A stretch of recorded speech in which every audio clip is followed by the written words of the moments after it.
Hi. Good day.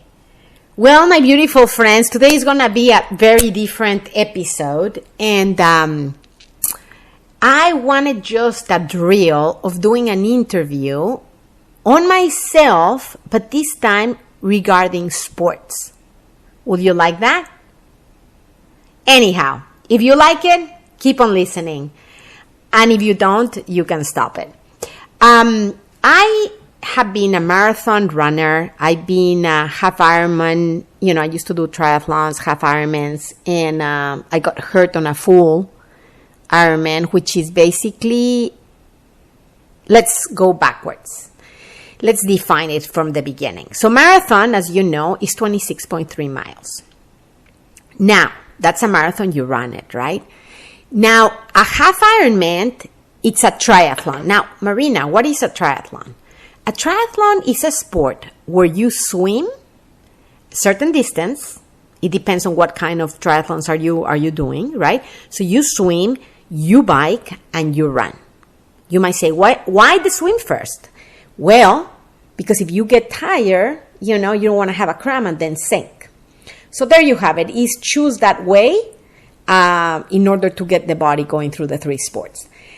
I was training for a full Ironman, which is one of the longest, if not the longest, normal version of a triathlon, which is you swim around, I think, 3 miles, and then, or mile and a half.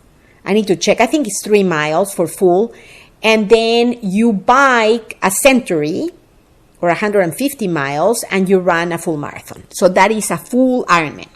Now, I've been on sports all my life, and I love it. It really has been my basic motor in life, moving my body. Moving my body gets me active, gets me happy, gets my heart pumping, and my smile pumping.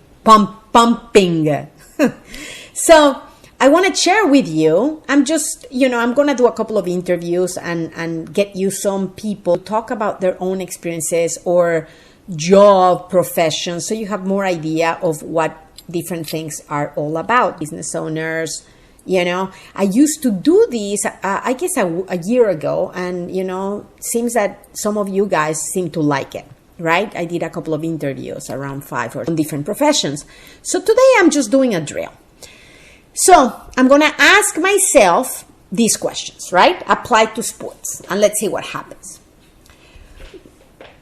First question, what thing you wish you would have known before you began, the career, your career? In this case, it's just a sports, I don't know how to call it because I haven't had really a career on sports, but hobby horsing, let's call it this way. So you're really passionate about, and you might not doing as a full profession, right? Okay. The one thing I wish I would have known before I started. I guess that nutrition is important. When you start doing sports, you're so excited and you're only really putting your attention on doing the sport, right? And when you start really getting at it, you realize that if you couple it with nutrition, really, you can really excel your times and the best delivery of the sport. I give you an example. When I used to train for triathlons, we used to have a crew called the 5:35 crew because at 5:35 in the morning and then train until 7 o'clock in the morning. And we used to train hard. We had, 1 day for swimming or 2 days for swimming, 3 days or 4 days for running and 3 for biking or so. And when we start to really, really push it, I realized I was exhausted the rest of the day, right? So great on the sport, but it was taking away from my production on the day, and as well as the sport when I start competing. Once I find out things that really work for me and find out that, my body did good on that, then my productivity on the sport itself and the rest of the day is start changing for the better. Right? So I will say nutrition is key. And also, guys, each body is different. Take what works for you. Like I personally have many allergies. So I choose products that have zero things that I know, might turn on me. So things that really work. And what I do is if you're ever running a race, or competing, do not, like that rule is number one. And I guess that's one of the things I wish I knew before. Do not try anything new. No new tennis shoes, no new socks, no new shorts. I mean, you can't imagine the amount of trouble trying new stuff the day of the race will bring you. Even if you look so sexy and so cool, do not do it the day of the race. Use it before and see how it works for you. The same goes for supplements. I used to bring my own supplements, because if I use the supplements of the race, sometimes they change them and your body wasn't used to it, right? That's when you run long races or your body is sensitive to it. If you have a strong body, you can take whatever they give you at the race, or if you don't really care for the time. Okay, so there you have it. I hope it helps. What is your biggest failure and what did you learn from it? Okay, so when I was living in Delaware, I qualified for the I forgot the name of the award, but it was first state champion, right, on my category in triathlon. So I was going to go to nationals and I got hurt. Unfortunately, when I arrived to nationals, you have all these really tough people, right? And here I am. I mean, I wasn't really a professional. The majority of these guys were professionals. And I kind of let myself be, I forget the word, but get kind of a little bit back off and feel funky monkey about the fact that all these people were professional, bringing the best suits, like their best equipment, right? And I'm like, and I was feeling funky because I was hurt, so I couldn't give it my best, right? Quote unquote. And that's what I wanted to talk about my biggest failure, because I realized if I would have done that race again, which was the nationals, I would have given it my all. I don't care if others were bringing the best equipment or they were very fitted and I felt I was tiny, or whatever my considerations were, they were in my own universe. It wasn't there. And if I would have changed my viewpoint, instead of taking it easy, because I did it easy like if it wasn't a race, why the hell did I travel so long to do a race if I wasn't going to compete, right? So I feel that I was defeated even before the races started. So that was the biggest failure. Now, what did I learn? Do never feel defeated before you try it. And I'm going to give you an example of this. As that was my biggest failure, I give you one of my biggest rewards. I was training for a half Ironman, and I got hurt the week before, or 2 weeks before. And I couldn't walk, guys. I literally couldn't walk. And I'm thinking, I have to swim, I have to bike, and I have to run? How's that going to work for me? But I had invested so much time and energy on this, endeavor, that I decided, the hell with it. I'm going to go. Maybe I swim. And if I'm in pain, I stop there. But if I don't, I continue. So I brought all my equipment, guys. Guess what happened? I started the race. I started swimming, pain as hell. And as I swam, the pain started to ease. Once I finished the swim, I came out and I'm thinking, well, I'm going to try the bike. And I tried it, pain again. And as I was biking, the pain eased. What was my surprise? That I was passing my friends. When that particular point happened, I changed my viewpoint. I'm saying, I'm racing. And I raced. And guess what happened when I ran, which was the worst pain? I started running and the pain again started easing. And I forgot what I won. I think I placed on my category. Guys, I was literally hurt. I couldn't walk. But what happened is I give it all and I took away the decisions that I couldn't compete or I couldn't make it. And that translates also in life. Sometimes we feel we're defeated before we try the thing. Oh my God, no, it's too hard. Maybe I can. Maybe I'm not good enough. Maybe I'm not trained enough. Maybe I need to drill more. Maybe these people are going to laugh. Maybe this, maybe that. Guys, what? I think one thing that I've learned with sports is just give it your all. That's the only thing that is required from you in life. It's not that you do it perfectly. It's not that you every time are going to succeed. But you know what? I realize you just give it your all and hope for the best. Of course, you have to do the homework. But what I'm telling you is when the experience comes your way, instead of wasting it or not trying it, just give it your all. And you'll surprise yourself. So that was my lesson. All right. I don't want to take too long on this. Next question. What advice would you give to someone trying to pursue a career similar to yours? Okay, again, we're talking about sports, not about career. But I will say, I will recommend that any person, even if you don't like sports, to try it. And I'm going to tell you why. I am a freaking crazy Mexican who loves to move, and I love speed, and I love sports. However, I tell you something that I've seen with friends that I didn't like it, and I got them into sports. One thing that it does, sports, you move your body.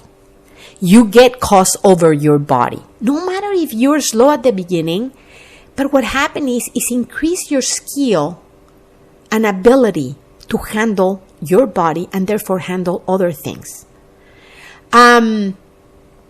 You tend to stop less in life because you learn in sports that there's no other option but through, right? Sometimes in life you have the quote unquote, or you allow yourself to have the opportunity to back off or to leave the race, let's put it this way, or the opportunity. In sports, you don't. You have to just go through and push through. So the advice I will say, guys, doesn't matter what sport, choose something you might like and try it. Give it a try. I found it, you will find this unbelievable, but I found it so rewarding, sports in my life. Not sports because of sports, but sports because it allows me to see life in a different perspective.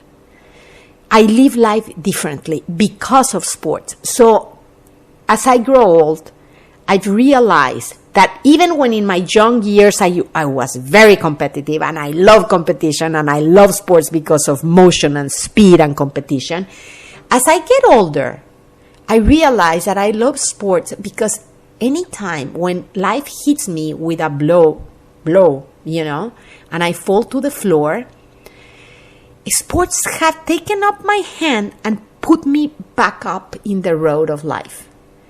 That has been one of my biggest supports in life, to keep on living, and not only living, to keep giving it my all, to have new viewpoints. Maybe I got defeated and maybe I fall to the ground many times in the same area, and I thought I was not good for that. But sports had allowed me to change my viewpoint and stand up again. So that would be my advice. Try any sport you like, even if you're in music, if you're in science, if you are in computers, if you hate to move your body, you know what? Even stronger, I will recommend you to choose something. Even if it's just to put a pair of shoes and go walk. It makes you to move the body. It makes you to be more in control of your body and your environment. So there you have it. Next one. What are some great resources that have helped you along the way? Books, podcasts, etc. I tell you something about resources, and as I get older, I've realized that the times that I've been successful on different areas of my life, I've tried to follow people who have been successful on those areas of life. If it's on triathlons, I used to follow Chrissy, I forgot her last name. She was number one on triathlons. She was fantastic. If I'm a marathon runner, I follow marathon runners that are successful on that. I used to have a friend, John Goodman, outstanding guy. He was like 20 years older than I, but he was a wealth of data for me to run. In fact, he ran the first marathon with me, and I love him, and I will never forget that. So when I try something new, when I want to excel on something, what do I do, or how have I gotten influenced by others? nowadays they call it mentors. Go to people who excel in an area, not because they're fantastic at what area of life, they will be fantastic on another. I want to really make an impingement on this point. You find people who are fantastic business owners and business makers, but they're not good at their family relationships or on sports, right? Or they can be fantastic sports people, but they're not good at business. Or they can be fantastic mothers and wives, but they're not good at, I don't know, at traveling. I'm just making up examples. What I'm saying is, when you choose somebody who makes an influence on you, make sure, not because he's your best friend, your father, your mother, etc., they're going to be good at everything or anything. Choose the people who are good at something. Let's see. If you want to make money, I guess I will start following Grant Cardone, right? If I want to be great at sports, well, I was following Chrissy. I forgot her last name. Don't choose Grant Cardone for sports, or don't choose Chrissy to make money, right? So don't cross that, because it's interesting. People get confused because they have strong relationships, because they really trust the person in an area. They think they're great at other areas.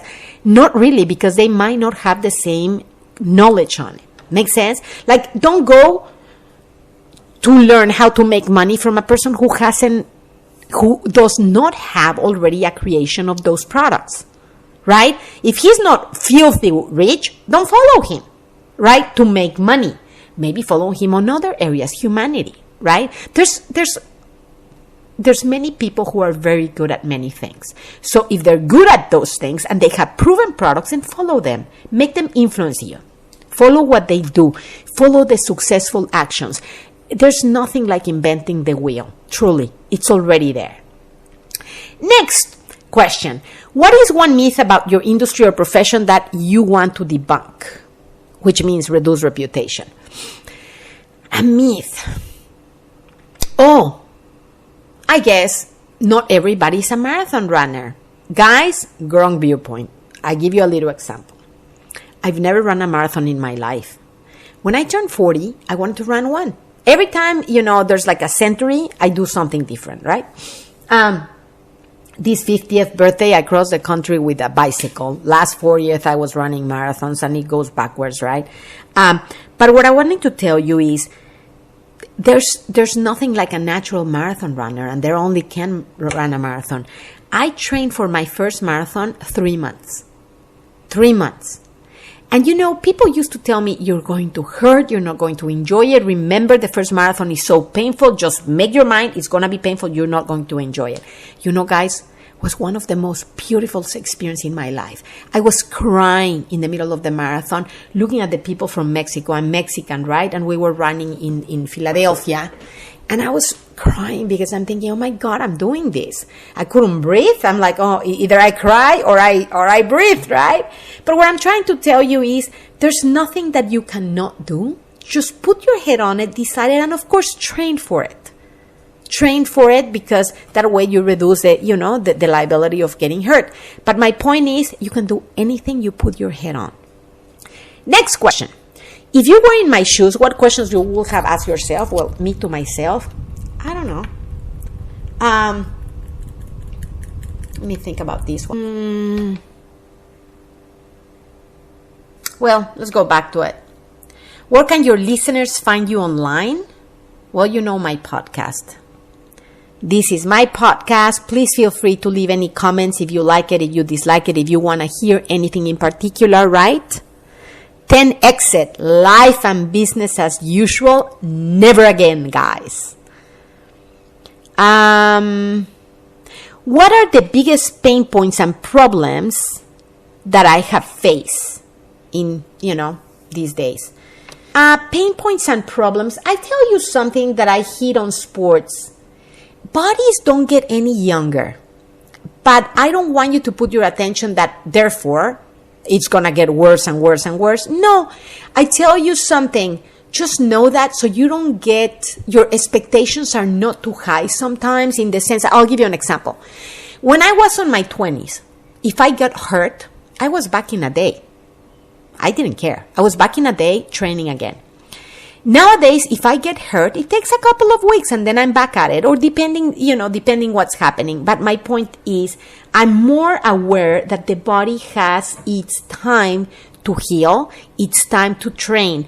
I used to run with no warm-up, right? And I will run fast.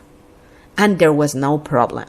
Nowadays, I know if I don't warm up and I run fast, most likely I'm going to pull a muscle, right? So I guess the pain points, let's put it like that, because problems, they don't exist. They're just situations in present time, and you create solutions for things and everything goes right? But pain points will be, we do have bodies. If you're younger or have a younger body, most likely is faster, right? And easier to do any sport. And you know what? At the end of the day, it's also living life. You just know that the body might not move as easy and as fast as it used to and recover as easy and fast. And sometimes as a being, it's frustrating because you're expecting the body to react in a fast pace. And sometimes it doesn't. And you have to keep at it. And I guess I learned patience. Let's put it this way. Not that I have too much, but I guess I learned patience knowing that, maybe I'm not as fast, but I'm run long, or I have to just understand that the body is a body, right? It's not you, it's your body, and the body gets older. You don't get older, You like the same freaking things that you used to like when you're 5 years old. At least I do. I love running, I love chocolate, I love sweets, And, but you're just more aware that the bodies have a slower rate of recovery. Right? And that's basically that. That will be, I guess, the only pain point. But I tell you something, in life, that has helped me because I guess I see more reality or prediction. My prediction has gotten better because certain conditions have changed. So the pain points turn into a strength because you kind of like have to make up for those things in order to succeed. So again, I hope you enjoyed this episode. It was just a test because I want to start doing some interviews on other people. And I decided first just to try it on myself after so long. And leave me comments if you want to hear about anything in particular, or if you don't like certain episodes, so I know what you like, what you don't like, and I really put more attention on what you want to listen to. All right. Have a fantastic day.